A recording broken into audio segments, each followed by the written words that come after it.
O que o herói representa pra mim? Na verdade, quando eu era mais jovem, eu sempre resisti muito à figura do herói, porque a figura do herói sempre foi pra mim um ponto de autoridade.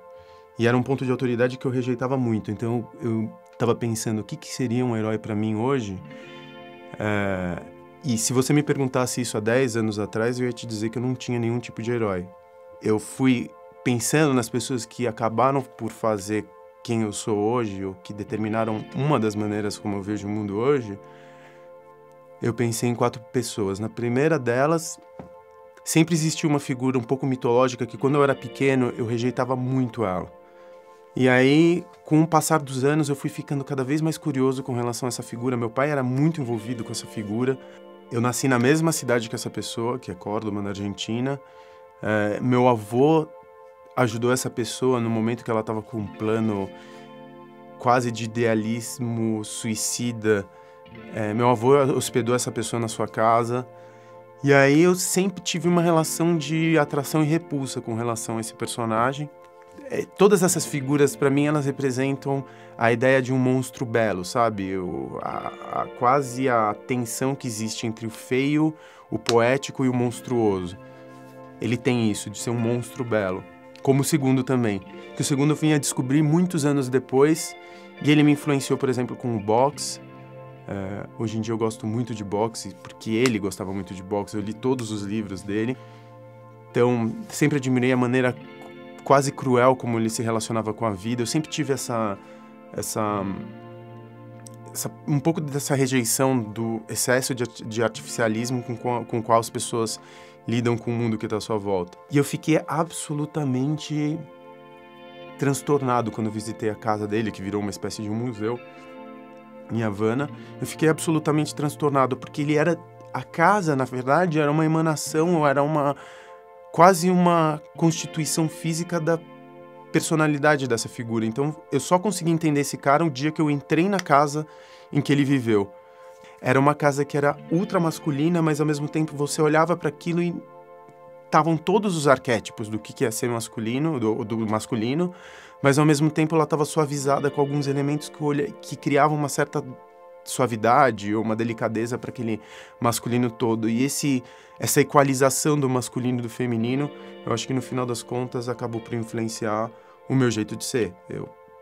Eu acho que no final das contas eu tenho essa masculinidade muito, ou esse arquétipo de masculino muito constituído, mas ao mesmo tempo eu não consigo lidar só com esse arquétipo. Eu preciso de outros elementos para suavizar esse arquétipo, e esse meio do caminho é que acaba por me transformar na pessoa que eu sou hoje. Essas 2 primeiras figuras são espécies de figuras mitológicas, assim, que estão no campo do herói imaginário, que apesar de eu ter tido algum tipo de contato com eles, eu nunca, enfim, convivi com essas pessoas, eu nunca apertei a mão delas.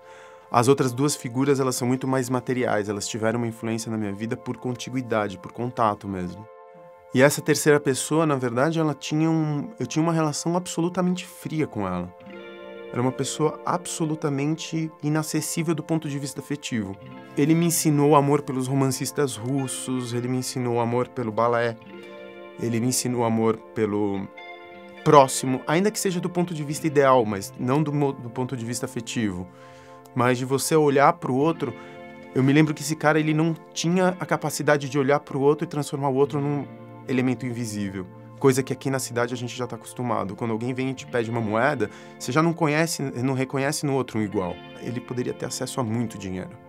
Mas por conta do idealismo suicida, mais uma vez, ele era médico.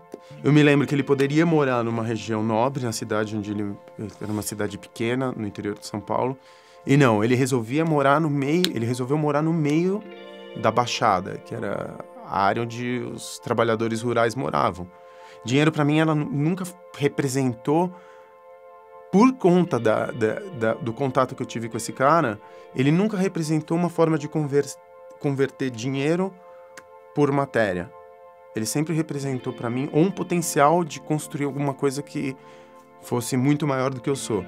O 4º personagem, ele acaba representando para mim o bufão, que ele quebra com toda essa ideia do peso institucional, idealista, romântico, chame como quiser chamar, que representa os outros 3 personagens, ele é o bufão, ele é o cara que envelheceu e no caminho da sua... na aproximação com o seu fim, ele perdeu o medo de ser ridículo. E que é muito legal, porque a gente fica com essa... A gente fica tentando defender nosso ego o tempo inteiro, tentando passar uma imagem que muitas vezes não representa o que nós somos, no nosso cerne, no nosso núcleo mesmo. E ele simplesmente perdeu o medo de ser ridículo. Ele vende bala de coco na rua, ele não depende de grana minha, nunca pediu um centavo pra mim, nunca. E ele tem quase 90 anos, né? Então ele é capaz de falar umas coisas assim de vez em quando que fazem uns clack, assim, parecem 2 blocos gigantes de Lego se encaixando. O contato, não, eu tenho o privilégio de ter esse contato, de viver com essa pessoa, de saber que essa pessoa ela tá se extinguindo e dessa pessoa conseguir me influenciar da maneira como ela me influencia hoje. E é muito legal você ter contato com essa pessoa e de vez em quando me lembrar que eu não posso correr o medo de ser ridículo. E é por esse motivo que essas pessoas são meus heróis. Então, o primeiro era Ernesto Guevara, que era cordobês também, médico. Então, o segundo para mim é o Ernest Hemingway. Aí a terceira figura era meu avô paterno. O último era meu avô materno, que é o Oscar. Então, de alguma forma, eu acho que eu criei eu falo de 4 figuras porque são 2 no plano do imaginário e 2 no plano do real. E elas dialogam de algum jeito na minha cabeça e acabam por influenciando a pessoa que eu sou.